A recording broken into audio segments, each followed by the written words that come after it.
Families of the deceased, mothers, fathers, sisters, brothers, Texas Rangers, hunters, Border Patrol, and responsible gun owners who won't give up their Second Amendment right to bear arms. And you know what they all said? We want secure and safe schools, and we want gun laws that won't make it so easy for the bad guys to get these damn guns. Welcome to our new video. Have you ever wondered what happens when the most influential celebrities dare to challenge Hollywood's seemingly untouchable woke culture? As soon as my cancellation happened, I had reporters showing up. I had drones looking at my place because it looked out onto the ocean, and there was drones popping up. There was like people in vans, and there was people following me. I was just very exposed, which was very dangerous of Disney to have made the comment they did. Yeah, everybody hates it, and no one stands up to it because it's always the safe thing to swallow what you really think and just join the mob. In this video, we delve into how some of the biggest stars have taken a bold stand against woke culture. Before we dive in, don't forget to subscribe, like, and hit the bell button for more hot stories like this. Chris Pratt, the silent rebel. Would you believe silence could be more powerful than words in a culture of conformity? Chris Pratt, the star of Guardians of the Galaxy, became a target not for what he said, but for what he didn't. Backlash began in 2020 when Pratt wore a t-shirt featuring the Gadsden flag, a historical symbol of American independence. Critics labeled it as a white supremacist symbol, a claim that political commentator Ben Shapiro dismisses as pure idiocy. Things escalated further when Pratt chose not to attend a Joe Biden fundraiser alongside his Marvel co-stars. Social media users quickly branded him as the worst Chris in Hollywood. Pratt's response? Absolute silence. While many expected him to cave under pressure, he chose to remain unapologetically himself. His colleagues, including Robert Downey Jr., came to his defense, praising Pratt as a real Christian who believes in something and lives by principle. Gina Carano, fighting back against cancel culture. Carano remains undefeated. What happens when an outspoken star goes toe-to-toe with Hollywood's most powerful studios? Gina Carano, the former MMA fighter turned actress, skyrocketed to fame as Cara Dune in The Mandalorian, but her career took a nosedive in 2021 after she posted a controversial comparison on social media. Nazi Germany didn't start just with people just waking up being Nazis and like demonizing, like throwing Jews into the concentration camps. It didn't start there. It started before that. It started with propaganda. You had to kind of start urging people to make it okay to demonize your neighbor and to hate people for whatever differences it was. At that time, it was Jewish people. Equating modern political division to propaganda tactics used during the Holocaust. Lucasfilm swiftly terminated her, labeling her comments abhorrent.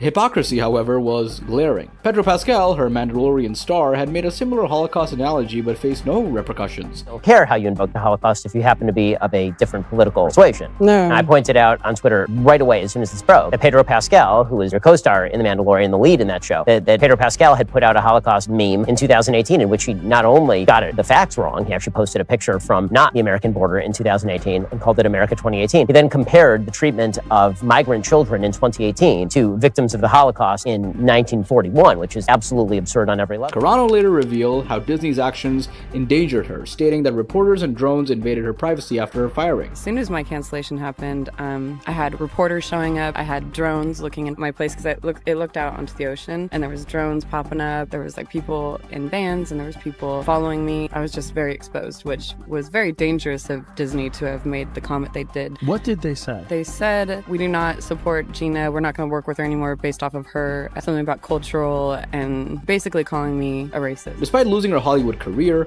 Carano refused to back down. Partnering with conservative media company The Daily Wire, she began producing her own films. Her defined message, they can't cancel us if we don't let them.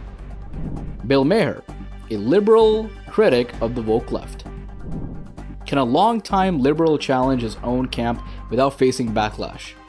Bill Maher, a comedian and HBO talk show host, has spent decades skewering conservatives, but in recent years he's turned his sharp wit toward the left, criticizing what he calls their obsession with political correctness. Mr. Emmanuel Cafferty, he was a San Diego gas and electric worker, but he got fired because someone reported him making a white supremacist hand gesture outside the window of his truck. But he's not a white supremacist, he's Latino, and he wasn't making a hand gesture, he's probably just flicking a booger. Is this really who we want to become? A society of phony, clenched asshole avatars, walking on eggshells, always looking over your shoulder about getting ratted out for something that actually has nothing to do with your character or moral? Mayor's critiques are anything but subtle. He's lambasted to cancel culture, identity politics, the overreach of woke ideologies, calling out instances like a Latino worker being falsely accused of a white supremacist gesture. Are we really becoming a society where intent doesn't matter? Mayor asked during one of his HBO segments. Matthew McConaughey, a voice of moderation. What does it take to challenge extremes without losing your charm? Matthew McConaughey, the Oscar-winning actor, has emerged as a centrist voice in a polarized Hollywood. In 2020, he criticized the illiberal left during a podcast appearance, calling out their, and I mean their, condescension toward conservative America. There is a lot on that illiberal left that absolutely condescend, patronize, and are arrogant toward that other 50%. His comments sparked both praise and backlash, but McConaughey stood firm. In 2022, he delivered a heartfelt speech at the White House advocating for unity and family values. We need to restore our family values. We need to restore our American values. Unlike others, McConaughey has managed to navigate political waters without sinking his career. His ability to remain authentic while challenging Hollywood norms makes him a unique figure in this debate. Dave Chappelle, the king of controversy. Can comedy survive in the age of cancel culture? Dave Chappelle has long been known for his no-holds-barred humor, but his Netflix special, The Closer, thrust him into the center of the culture wars. I am not saying that to say that trans women aren't women. I am just saying that those that they got, you know what I mean?